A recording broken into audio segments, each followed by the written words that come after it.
اب یہاں پہ اللہ تعالیٰ نے انسان کو باغات، ندی، فروٹ، سب وہ چیزیں بتائے ہیں جو انسان نے اپنی اس دنیا میں دیکھی ہوئی ہے، نیچر میں دیکھی ہوئی ہے کہ یہ نیچرل بیوٹی ہے، یہ دیکھو یہ فروٹ ہے، یہ اللہ کی طرف سے ذرا زمین سے وہ فروٹ نکل ہیں، سب کچھ انسان نے کھایا ہوا دیکھا ہوا ہے۔ تو انسان جب یہ چیزوں کے بارے میں پڑھتا ہے نا، تو انسان اپنی امیجنری یعنی اپنی وہ امیجنیشن میں وہ جنت کا وہ ایک نقشہ لے آتا ہے کہ اچھا ایسی جنت ہوگی۔ اگر وہ ان نعمتوں کا بھی ظاہر یہاں پہ ذکر کرتا تو شاید انسان تو سوچ ہی میں پڑ جاتا وہ کیسی ہوں گی، کس طرح۔ لیکن جو سب سے قیمتی دنیا کی اور خوبصورت ترین چیزیں ہیں نا، اللہ تعالیٰ نے ان کا اگزامپل دے کے بتا دیا کہ جنت میں یہ تمام چیزیں ہوں گی جو تم لوگ ڈیزرو کرتے ہو، جو یہاں پہ زندگی میں ظاہر انسان کی زندگی یہی چیزیں تو انسان کو زندگی میں خوشی دیتی ہیں۔ پھر اللہ تعالیٰ نے یہاں پہ پاک باز بیویوں کا بھی ذکر کیا ہے۔ اب دیکھیں انسان کو معلوم ہے نا، انسان یہاں پہ دنیا میں بھی ظاہر میاں بیوی کے رشتے اللہ تعالیٰ نے پہچان کروا دیے، پھر اللہ تعالیٰ نے یہ بھی خوشخبری دے دی کہ وہاں بیویوں کو نیک میاں اور میاں کو نیک بیویاں ملیں گی وہاں پہ، اور جو ہمیشہ ہمیشہ کے لیے وہاں پہ وہ رہنے والے ہوں گے۔ اب آیت نمبر 26 میں اللہ تعالیٰ فرما رہا ہے، بے شک اللہ نہیں شرماتا اس بات سے کہ بیان کرے مثال کوئی سی بھی مچھر کی یا اس چیز کی جو اس سے بڑھ کر ہو عظمت یا حقارت میں۔ پس لیکن وہ لوگ جو ایمان لائے تو وہ جانتے ہیں کہ بلا شبہ وہ حق ہے ان کی رب کی طرف سے، اور لیکن وہ لوگ جو کافر ہوئے تو وہ کہتے ہیں کیا ارادہ کیا اللہ نے اس مثال کے ساتھ؟ وہ اللہ گمراہ کرتا ہے اس کے ساتھ بہتوں کو، اور وہ ہدایت دیتا ہے اس کے ساتھ بہتوں کو، اور نہیں وہ گمراہ کرتا اس کے ساتھ مگر فاسقوں ہی کو۔ دیکھیں یہاں سوچنے کی بات ہے، اللہ تعالیٰ نے فاسق پہ غور کی زور دیا ہے۔ اب یہاں پہ کیا سین ہے؟ یہ اس طرح تھا کہ کفار کی طرف سے نا قرآن کے بارے میں کئی اعتراضات اٹھائے جاتے تھے، وہ ظاہر کبھی بھی اس چیلنج کا تو مقابلہ کر ہی نہ سکے جو قرآن انہیں فَأْتُوا بِسُورَةٍ مِّن مِثْلِهِ کے الفاظ میں دیا تھا، لیکن خواہ مخواہ کے وہ اعتراضات اٹھاتے تھے۔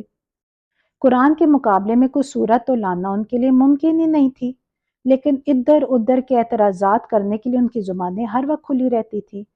تو انہی میں سے ایک اعتراض کا یہاں پہ نقل کیا جا رہا ہے کہ قرآن مجید میں مکھی کی تشبیہ آئی ہے، یہ تو بہت ہی حقیر شے کا ذکر ہے، چنانچہ یہ تو کوئی اعلیٰ کے کلام ہی نہیں ہے یہاں پہ۔ اب یہاں پہ دیکھیں، میں آلریڈی آپ کو بتا چکی ہوں جس وقت سورہ بقرہ نازل ہو رہی تھی نا، اس سے پہلے آلموسٹ 2/3 قرآن پاک نازل ہو چکا تھا، اور پھر مکھی اور مکڑی کا بھی ذکر اس سے پہلے آ چکا تھا۔ اب مکڑی کا ذکر جو ہے نا، یہ تو اس پہ تو ایک پوری سورت ہے، سورۃ العنکبوت، وہاں کافروں کے ایمان کو مکڑی کے جالوں سے تشبیہ دی گئی ہے، اور مکھی کی مثال جو ہے وہ سورۃ الحج میں آئی ہے۔ جن لوگوں کو یعنی وہ مشکل کشاد سمجھتے تھے نا، تو ان میں ظاہر اتنی سکت تو نہیں تھی، ان کی کوئی اوقات ہی نہیں تھی نا۔ اللہ نے ایکچولی وہاں پہ یہ مثال دی تھی کہ اگر مکھی جو ہے نا، وہ لوگ جو دوسرے لوگوں کو اپنا مشکل کشاد سمجھ رہے ہوتے ہیں، تو اگر ان کی مکھی جو ہے وہ ان کا کچھ بھی کھانے پینے کا یا کچھ بھی اٹھا کے لے جائے، تو ان کی تو اتنی اوقات نہیں ہے کہ وہ اس مکھی سے وہ چیز واپس لے سکے۔ یعنی یہاں پہ اللہ تعالیٰ ظاہر ہے، پھر بات تو پھر وہی آ جاتی ہے نا کہ جب بھی مکڑی یا کسی بھی حقیر چیز کا جب ذکر انسان کسی کو تشبیہ دیتا ہے تو وہ اس کے مطابق ہی دیتا ہے نا کہ اگلے کی اوقات کیا ہے، یعنی اس سے مطابقت اور مناسبت رکھنے والی شے سے ہی تشبیہ دی جا رہی ہے نا۔ اب بہت حقیر ہے اگر کوئی چیز، تو اس سے کسی عظمت والی شے سے کوئی کیسی تشبیہ دے سکتا ہے؟ اسے تو کسی حقیر شے سے ہی تشبیہ دے جانی چاہیے نا، تو تبھی تو تشبیہ کا اصل مقصد پورا ہوتا ہے۔ یعنی اب ان لوگوں کی اپنی اوقات ہی کچھ نہیں تھی، تو انہیں کسی عظمت والی شے سے تو بندہ تشبیہ نہیں دے سکتا۔ سیم ہیئر اللہ تعالیٰ نے بھی ان کی اوقات کے مطابق انہیں مکھی اور مچھر اور مکڑی جیسی ہی چیزوں کے ساتھ اللہ تعالیٰ نے انہیں ان کی تشبیہ دی۔ آگے اللہ تعالیٰ کیا کہتے ہیں کہ تو جو لوگ صاحب ایمان ہیں وہ جانتے ہیں کہ یقیناً حق ہے ان کی رب کی طرف سے۔ اب یہاں پہ کیا ہے اس کا، یعنی یہ کہ جو لوگ اللہ پر ایمان لاتے ہیں نا، وہ تو اللہ پر یقین کرتے ہیں۔ اب وہ یہ سمجھتے ہیں کہ یہ یہاں پہ جب مچھر کی مثال آئی ہے نا، اس میں اللہ تعالیٰ کی کوئی مصلحت ہوگی، وہ اس پہ ایمان لے آتے ہیں کیونکہ وہ نیتیں ان کی سچی ہیں، ان کے دلوں میں کھوٹ نہیں ہے۔ ہاں جو حق کے منکر ہیں وہ تو پھر ناک منہ چڑھا رہے ہوتے ہیں اور اعتراض کرتے رہتے ہیں۔ اب پھر اللہ تعالیٰ کیا کہتے ہیں، گمراہ کرتا ہے اللہ تعالیٰ اس کے ذریعے بہتوں کو اور ہدایت دیتا ہے اسی کے ذریعے بہتوں کو۔ یہاں پہ دیکھیں ایک بہت سوچنے والی بات ہے، تھوڑا سا اب ڈیپلی یہاں پہ سوچیں گے۔ اب یہاں پہ گمراہ کا اور ہدایت کا کیا معنی ہے؟ یعنی جو لوگ اللہ پر ایمان لاتے ہیں نا، وہ اللہ کی ہر بات پر آنکھیں بند کر کر ایمان لے کر آتے ہیں، کیونکہ انہیں معلوم ہے اللہ کی کوئی بات بھی ضائع کرنے والی نہیں ہوتی۔ اللہ کی ہر بات میں کوئی نہ کوئی مصلحت، کوئی نہ کوئی ریزن، وجہ ہوتی ہے۔ انسان بھی جو مومن ہوتا ہے نا، وہ اللہ کے ہر کلام پہ نا، اللہ کے ہر حکم پہ آنکھیں بند کر کر کے ایمان لے کر آتے ہیں۔ اور اس کے مقابلے میں جو منکر ہوتے ہیں نا، وہ پھر اس ہدایت کے بدلے بھی نا، وہ اپنے لیے گمراہی کماتے ہیں، وہ گمراہی لیتے ہیں۔ تو تب اللہ تعالیٰ نے یہاں پہ مثال دی ہے کہ گمراہ کرتا ہے اللہ تعالیٰ اس کے ذریعے بہتوں کو اور ہدایت دیتا ہے اسی کے ذریعے بہتوں کو۔ یعنی جب وہ اللہ کی کتاب میں سے وہ نقص نکالنے کی کوشش کر رہے ہیں، اٹس مین کہ وہ منکر ہیں، وہ اپنے لیے گمراہی خود ہی ڈھونڈ رہے ہیں، تو انہوں نے گمراہی ڈھونڈ لی،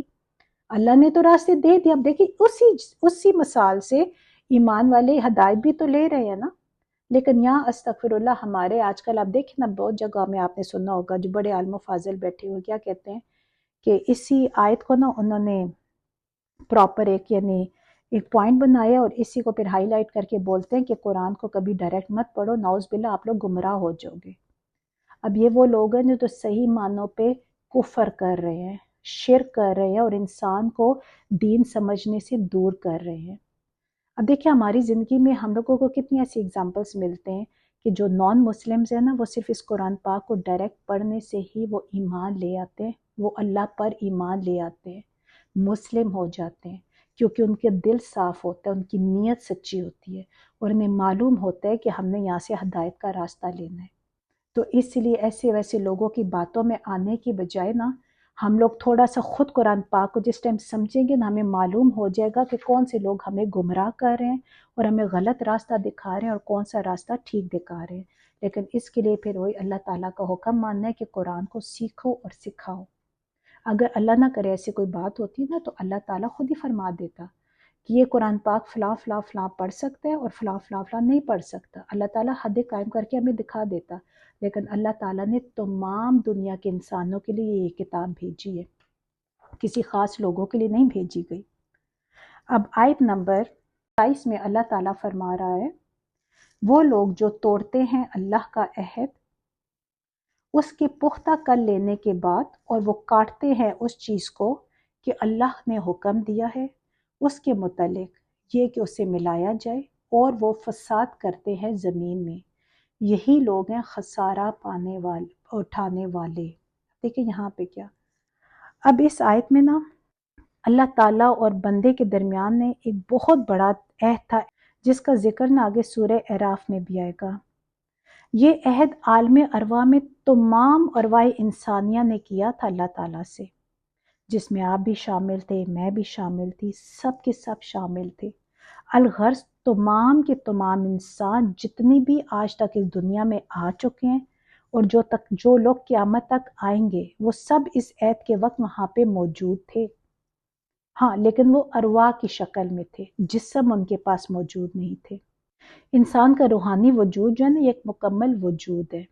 عام بنی آدم سے اللہ تعالیٰ نے دریافت فرمایا تھا، کیا دریافت کیا تھا؟ الست بربکم، کیا میں تمہارا رب نہیں ہوں؟ تو سب کے سب نے ایک ہی جواب دیا تھا، بلا، کیوں نہیں۔ آپ اندازہ لگائیں، اب اس میں نا عہد کرنے والی ارواح میں نا میں، آپ، مشرکین، کفار، اہل دنیا کا ہر ایک انسان آ رہا ہے۔ تو پھر خود سوچے، پھر یہ فاسق لوگ، یہ جو نافرمان ہیں، سرکش ہیں، انہوں نے اس عہد کو توڑ دیا، اللہ کو اپنا مالک اور اپنا خالق اور اپنا حاکم ماننے کی بجائے نعوذ باللہ یہ خود حاکم بن گئے، اور عجیب و غریب دعوے کرتے ہیں کہ کیا مصر کی بادشاہی میرے لیے نہیں تھی؟ غیر اللہ کی حاکمیت کو تسلیم کرنا سب سے بڑی بغاوت اور نافرمانی ہے۔ اور یہ لوگ جو ہے یعنی یہ سراسر جو ہے نا زیادتی پہ زیادتی کر رہے ہیں نا۔ اب آگے اللہ تعالیٰ نے کیا کہا ہے، اور کاٹتے ہیں اس چیز کو جس سے اللہ نے جوڑنے کا حکم دیا ہے۔ اب یہاں پہ کیا بات آ گئی؟ دیکھو اللہ تعالیٰ صلح رحمی کو حکم دیتا ہے نا، لیکن لوگ کیا کر رہے ہیں؟ مال کی طلب میں، مال کی لالچ میں بھائی بھائی کا ذاتی دشمن بنا ہوا ہے، ان کا حق کھا رہے ہیں، اپنی بہنوں سے یہ لوگ جائیدادوں میں حصہ لے لیتے ہیں، یتیم بچوں کا حصہ لے لیتے ہیں۔ اب یہ سورہ نساء جو پڑھے گا نا اس کو اندازہ ہوگا کہ کسی یتیم بچے کے حق پہ قبضہ کر لینے کی کتنی بڑی سزا ہے، سمجھے کہ وہ اپنے پیٹ میں دوزخ کی آگ بھر رہے ہیں، انہیں اندازہ نہیں، یہ وہیں جا کے پتہ چلے گا۔ اب یہاں پہ دیکھیں، اب حقوق اللہ کا ذکر پہلے آیا نا، اب یہاں پہ حقوق العباد کے بارے میں اللہ تعالیٰ نے بتایا ہے کہ اللہ تعالیٰ نے جتنے بھی رشتے دیے نا، ان سب رشتوں کو اللہ نے کہا ہے کہ جوڑو، کیونکہ وہ رشتے اللہ کی طرف سے بنائے گئے ہیں۔ تو انسان میں اتنی صلاحیت ہی نہیں ہونی چاہیے، اس کی اتنی حیثیت ہے ہی نہیں کہ وہ اللہ تعالیٰ کے فرمان کے اگینسٹ چلے، اور اللہ تعالیٰ نے اگر اس کو رشتے دیے اور وہ رشتوں کو توڑے۔ لیکن آپ یہاں پہ سوچیں، اللہ نے تو آرڈر دے دیا، اب جو متقی اور جو لوگ پرہیزگار ہیں نا، وہ تو الحمدللہ رشتوں کو لے کے چلیں گے جس حد تک بھی زمانے میں چل سکتے ہیں، کیونکہ پرابلم ہے آج کل آگے والے رشتے بھی رشتے نہیں جوڑتے نا، لیکن اپنی طرف سے تو چلو جوڑنے کی کوشش کرتے ہیں نا۔ آج کل کتنی کامن بات ہے،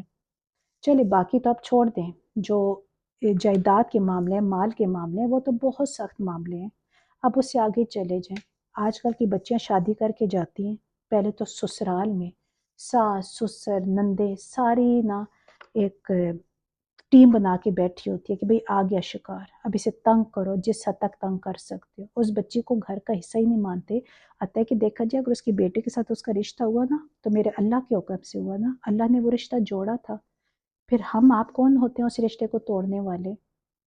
لیکن اس کے اپوزٹ اب یہ بھی دیکھیں کہ بعض دفعہ ایک بچی کسی کے گھر میں جاتی ہے تو اس گھر میں بہت پیارا ماحول ہوتا ہے، سارے ماں باپ بہن بھائی آپس میں بڑے پیار محبت سے رہتے ہیں، لیکن وہی ایک لڑکی جب اس گھر میں جاتی ہے تو وہ تباہی کر دیتی ہے، وہ تیری میری کرنا شروع کر دیتی ہے، اس کی کوشش ہوتی ہے کہ میرا میاں میرا ہی اپنے ماں باپ بہن بھائیوں سے دور چلا جائے، یعنی دونوں طرف حالات خراب ہے نا۔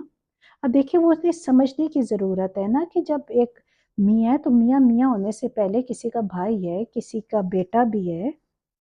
آخر اس کے اپنے حقوق بھی ہیں، ان کو بیلنس لے کے چلے وہ، اور بیوی کو بھی کمپرومائز کرنا پڑے، جیسے وہ اپنے ماں باپ اپنے بہن بھائیوں سے پیار کرتی ہے ایسے اس کی میاں کے بھی ماں باپ بہن بھائی ہیں۔ لیکن پرابلم یہاں پہ صرف یہ آ جاتی ہے کہ صرف جو شیطان ہے نا وہ انسان کو کہیں کا نہیں چھوڑتا، وہ صرف ایک ہی سینٹینس اندر ڈلواتا ہے، میں میں میں، کہ بس میں ہی ہوں، میری ہی چلے، میری ہی بات مانی جائے، اور اس ٹائم پہ نا سب کچھ جائز لگ رہا ہوتا ہے، کیونکہ وہ کہہ رہے ہم تو کوئی شرک نہیں کر رہے، ہم تو کوئی کفر نہیں کر رہے، لیکن اللہ کا ہم کھلم کھلا اللہ تعالیٰ کے ساتھ ہم اللہ کے حکم کی نافرمانی کر رہے ہیں نا، اب اس سے بڑی کیا نافرمانی ہو سکتی ہے؟ اور پھر نافرمانی کرنے والا تو متقی ہو ہی نہیں سکتا۔ اور دیکھیں یہاں پہ آپ اندازہ لگائیں نا، بخاری اور مسلم کی حدیث ہے نا کہ کسی نے ایک بالش بھی کسی کی زمین لے لی نا تو آپ یہ سمجھے کہ ساتوں آسمان کا توق جو اس کے گلے میں ڈال دیا جائے گا، اتنا گناہ ہے اس کا۔ وہ لوگ پتہ ہے کیا کر رہے ہیں؟ لوگوں کی زمینیں لے کے ان میں سوسائٹیز بنا رہے ہیں، بڑی بڑی اربوں خربوں روپے کما رہے ہیں، پھر کیا کرتے ہیں؟ لاکھوں غریب لوگوں کو بٹھا کے انہیں کھانا کھلا رہے ہوتے ہیں، اور دنیا میں اپنی ہائی بھائی بنا رہے ہوتے ہیں کہ دیکھو، اور ہم جیسے جو سمپل لوگ ہوتے ہیں انسان کی سائیکی ہے نا وہ فوراً پتہ ہے کیا امپریس ہو جاتا ہے، بھولی شکلوں کو دیکھ کے، ان کی حرکتوں کو دیکھ کے ہم کہتے ہیں کہ واہ دیکھو کتنا اچھا بندہ ہے، کتنوں کو کھانے کھلا رہا ہے، وہ دیکھو غریبوں کی شادی، یتیموں کی شادی کروا رہا ہے، لیکن ہم لوگ تو امپریس ہو جاتے ہیں، میرا اللہ امپریس نہیں ہوتا، کیونکہ میرا اللہ جانتا ہے۔ اب قیامت کے دن جو ہے نا، اب ان لوگوں کے جو اعمال ہیں نا انہیں ٹھوکریں مار کر پھینکا جائے گا۔ مسلم شریف میں ہے کہ قیامت کے دن ایک سخی کو، ایک شہید کو اور ایک قاری کو بلایا جائے گا، پھر اللہ تعالیٰ جب کسی نیک وہ قاری کو بلائے گا نا اور کہے گا کہ تم نے کیا کیا، تو قاری کہے گا یا اللہ جی میں نے تیری کلام پڑھی اور میں نے کلام ساری دنیا کو دین سنایا، تو اللہ تعالیٰ کہے گا کہ تو نے کلام پڑھی، تو نے دنیا کو بھی بتایا، تمہارا مقصد یہ تھا کہ لوگ تمہاری تعریف کریں کہ تم بہت نیک ہو، بڑے عالم و فاضل ہو، تمہاری بڑی یعنی ایک ٹپ ٹاپ بن گئی، اور وہی تم چاہتے تھے اور دنیا نے تمہیں ٹپ ٹاپ مل گئی، اب میری طرف سے تمہارے سارے اعمال زیرو، اب تم سیدھا جہنم میں جاؤ۔ اسی طرح ایک سخی آئے گا وہ کہے گا، اللہ تعالیٰ پوچھے گا کہ تم نے کیا کیا؟ وہ کہے گا یا اللہ جی میں نے غریبوں کی مدد کی، میں نے انہیں کھانے کھلائے، ان کی میں نے شادیاں کروائی ضرورت کے ٹائم، یعنی بہت پیسہ ان پہ لگایا۔ تو اللہ تعالیٰ کہے گا کہ تم نے دنیا میں اپنی عزت بنانے کے لیے کی، کہ دیکھو اس کے پاس پیسہ ہے تو یہ کتنے لوگوں کی مدد کر ہے۔ تمہارے اندر جو تھا نا دکھاوا تھا، دنیا داری تھی، تم نے میری رضا کے لیے کچھ نہیں کیا، تمہارے اعمال وہ ایک طرف گئے، تم جاؤ جہنم تیرا ٹھکانہ ہے۔ اسی طرح جب شہید آئے گا اس سے پوچھا جائے گا تو شہید کہے گا کہ یا اللہ میرے پاس تو یہ جان تھی جو میں نے تیری راہ میں قربان کر دی۔ تو اللہ تعالیٰ کہے گا کہ تو نے اپنی بہادری دکھانے کے لیے دنیا میں تم نے اپنی جان دی ہے،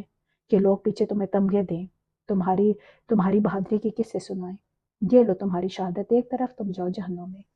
آپ اندازہ لگائے اللہ کسی نیک عمل کو بھی تب تک قبول نہیں کرتا جب تک وہ خالصتاً اللہ کے لیے نہ ہو۔ تو پھر ہم کدھر جا رہے ہیں؟ ہمارے تو ہر عمل میں، ہماری تو ہر سوچ میں کھوٹ ہوتی ہے، ہر سوچ میں کہیں نہ کہیں میں ہی میں ہوتا ہے کہ ہم یہ کریں تو ہم وہ کریں۔ اللہ تعالیٰ ہم سب کو